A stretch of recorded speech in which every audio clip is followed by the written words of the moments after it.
हे पुरुषोत्तमम, कौन सी ऐसा लालसा है जो जग जाने पर ये जीवन जग जाती है।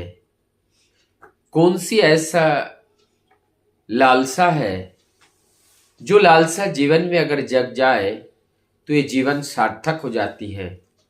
कौन सी ऐसा लालसा है, वो लालसा अपने जीवन को उद्धार कर देती है। कौन सी ऐसा लालसा है जो लालसा जीवन की सारी तरंग को समाप्त कर देती है। कौन सी ऐसा लालसा है जो जीवन के उठे हुए हजारों प्रश्न का जवाब दे देती है। वो लालसा कौन सी है? वो लालसा एक ही लालसा है और वो लालसा है ईश्वर को जानना, ईश्वर को समझना, ईश्वर को देखना। ये मन के अंदर जब लालसा जग जाती है, निश्चित रूप से वो देह पावन हो जाते हैं, पवित्र हो जाते हैं और ऐसे ऐसे देह का उद्धार के लिए, मुक्त के लिए और चिंता करने की जरूरत नहीं होती है। उनकी ये इच्छा ही उनको उद्धार कर देती है, ये इच्छा ही उन्हें मुक्त कर देती है।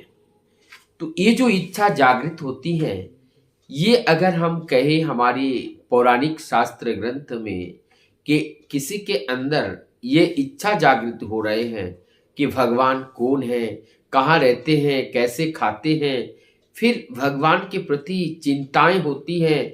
भगवान आज घर पे अकेले हैं, वो कैसे आज बिता रहे हैं, क्या सुबह का नाश्ता किए, दोपहर को क्या खाए, शाम को वो अकेले सो पाएंगे नहीं सो पाएंगे। ये सारी जो भावनाएं हैं, ये भावनाएं जब हृदय में जग जाती हैं तब ये जीवन का कल्याण हो जाता है, जीवन मुक्ति की ओर जाती है। इसलिए परम दयाल श्री ठाकुर जी ने एक बात बड़े सहजता के साथ बताए हैं। ठाकुर जी कहते हैं कि तुम ठाकुर को आसमान का भगवान मत बनाओ, तुम ठाकुर को अपने भाई जैसे बनाओ, अपने बहन जैसे बनाओ, अपने माता पिता, अपने गुरु गुरुजन, आप अपने इष्ट जन कुछ भी बना लो, लेकिन उनको आसमान का भगवान बना करके उनको एक तरफ बिठा के मत रखो। तुम अपने जीवन के दैनंदिन कार्यकलापों के बीच में, जैसे तुम जब खाते हो, अपने बेटे, अपने दादा दादी, नाना नानी, परिवार के हर लोगों को याद करते हो, बुलाते हो, सबके हाथ में देते हो, और ठीक इस तरह से तुम प्रभु को याद करोगे। कोई चीज अगर खाते हो, प्रभु भी तुम्हारी याद में आना चाहिए। इस बात पर एक बात मुझे याद आती है। परम दयाल श्री ठाकुर जी एक बार एक भक्त से कहते हैं कि देखो तुम्हारे घर में कौन कौन से जीव जंतु है। एक ने कहा मेरे घर में बिल्ली है, एक ने कहा मेरे घर में तोता है, एक ने कहा मेरे घर में कुत्ता है।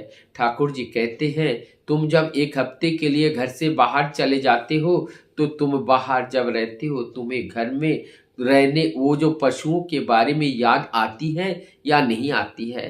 तुम जैसे घर में आते हो, पहले ढूंढते हो तुम्हारा वो कालू कैसा है, तुम्हारा वो तोता मैना, वो बिल्ली कैसा है, तुम उनकी खबर लेने के लिए जाते हो। ठाकुर जी ठीक ऐसे कहते हैं, तुम जब घर से बाहर जाते हो, तुम्हें प्रभु का याद आए, प्रभु हमारी क्या कर रहे हैं, प्रभु खाए हैं नहीं खाए हैं, किस तरह से वो बिता रहे हैं, और आते ही पहले प्रभु को ढूंढना चाहिए कि हमारे प्रभु को कुछ दिन से अच्छा भोजन नहीं मिला, प्रभु को अच्छा भोग नहीं लगा, इसीलिए प्रभु का स्वास्थ्य थोड़ा खराब हो गया।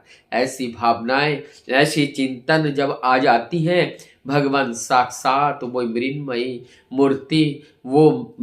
मूर्ति चिन्मयी रूप में परिवर्तित हो जाते हैं। तभी वो साक्षात भगवान का जो रस है वो प्राप्त होता है। तो ये सौभाग्य एक जन्म में हो जाए, बड़ा भाग्य की बात है। लेकिन ये जब पूर्व विगत जन्म में हमारे पूर्वजों ने, हमारे माता पिताओं के जो पुरुषार्थ किए हैं और करते चले आ रहे हैं, ऐसे करते करते जब हम सत राह में अडिग हो करके, अटल रह करके जब हम अपने जीवन यापन करते हैं, तो ऐसा एक समय आता है, ऐसा एक घड़ी आता है कि हमारी वंशज में भी ऐसा एक देहधारी, वो आत्मा देहधारी एक ऐसे सुंदर आत्मा का आगमन होता है, और जिस आत्मा के मन में, जिनके विचारों में केवल भगवान की खोज रहती है, जिनकी जिह्वा पर प्रभु की या बातें निकलती रहती हैं, जिनकी आंखों में उस भगवान की पाने की खोज रहती है, जिनका कर्ण में प्रभु की उज आवाज को पाने का तरास रहती है, जिनके हाथ प्रभु के कार्य करने में निरंतर लगा रहता है, और जिनका पग प्रभु के द्वार तक जाने के लिए पागल बना रहता है, ऐसी भावनाएं, ऐसी चिंतन जब मनुष्य के जीवन में आती है, तब वो मनुष्य का कल्याण हो जाता है, उस मनुष्य का उद्धार हो जाते हैं। इससे पहले या इसके अलावा जीवन हमारा अधूरा होता है। तो ये जो तरास है ईश्वर को पाने का, ईश्वर को खोज करने का, ऐसे तरसने वाले भक्त के जीवन में हम लोगों ने देखा है। जैसे हमने मीराबाई को देखा, हमने तुलसीदास को देखा, हमने सूरदास को देखा, हमने देखा है ऐसे अनेकों भक्तों ने, हमने ऐसे अनेकों भक्त देखा जिनके जीवन में प्रभु साक्षात दर्शन दिए हैं, और ये दर्शन केवल इसी वजह से दिए हैं कि उनकी बेकरारी कितनी उनके जीवन में आई है प्रभु को देखने का, प्रभु को पाने का। जब हमारे अंदर तरस और बेकरारी नहीं आती है उनके लिए, जब हम जीने मरने का प्रण लेकर के कर्तव्य पर अड़िग होकर उस कर्तव्य पथ पर जब तक हम नहीं चलते हैं, तब तक प्रभु का वो साक्षात दर्शन संभव नहीं होते हैं। प्रभु को पाने के लिए, प्रभु को दर्शन करने के लिए एकमात्र रास्ता ही यही है कि, और वो रास्ता है कि उनके पाने का एक व्याकुलता, एक पागलपन, निरंतर उनके बिना यानी ठीक ऐसा एहसास हो रहा हो जैसे पानी बिना मछली तड़पती है।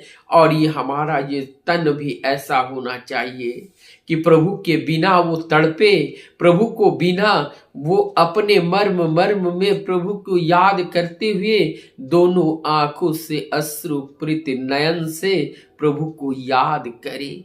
ऐसा भाव जब आते हैं, ऐसा चिंतन जब आता है, तो इस चिंतन और भाव में प्रभु वो विवश हो जाते हैं। वो साक्षात भक्त की इच्छा को मूर्त करने के लिए वो वैकुंठ से वो नरधाम में, नरलोक में भी, वो से मर्तलोक में भी आकर के आविर्भूत हो जाते हैं। और वो साक्षात परोक्ष रूप से, अपरोक्ष रूप से, किसी ना किसी रूप से आकर के वो दर्शन देते हैं और भक्त के मनोवांछा को वो पूर्ण करते हैं और इस लीला का वो परिपूर्ण करते हैं, क्योंकि प्रभु सदैव भक्त के साथ ही वो लीला करते हैं। भक्त भगवान का ये लीला निरंतर इस धरती पर चलती रहती है। जब तक सूरज चांद रहेगा, भक्त भगवान का लीला ये अपरंपार निरंतर चलता रहेगा, और इसका आस्वादन जो पा लेता है वो अमरत्व को प्राप्त करता है।